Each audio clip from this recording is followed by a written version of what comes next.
paggigisa daw ngayon, kailangan sabay-sabay na. Kasi, mahal ang gas. Ayan, ginigisa ko na po, sabay-sabay na.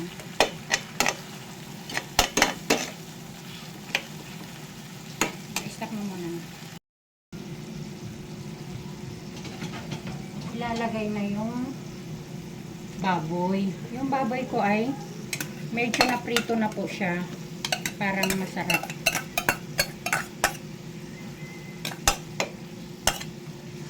Yan po. Halo uli.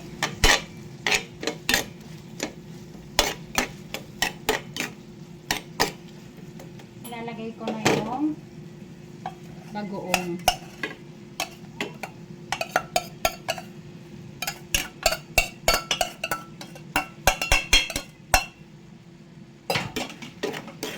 Halo uli.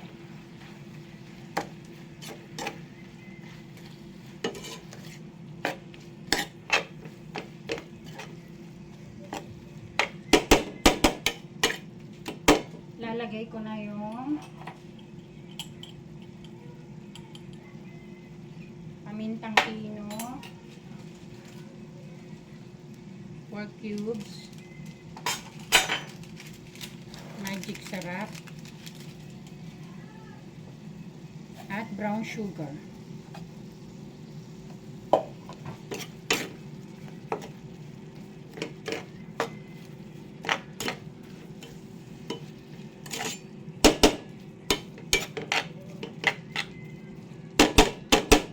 Uli, ilalagay ko na yung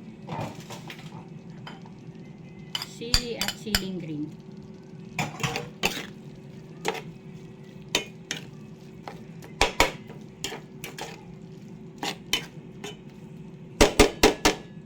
At ilalagay ko na po yung gata.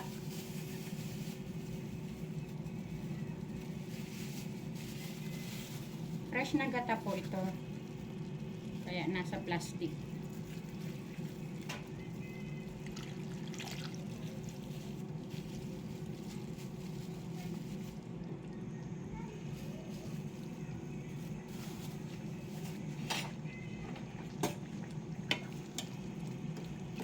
Wow, ganda na ng kulay.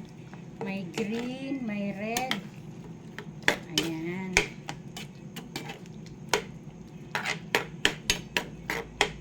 Antayin lang natin kumulo. Stop. Ito na po ang finished product ng binagoongan ni Lola. Kita nyo, nagmamantika na. Wow. Yan.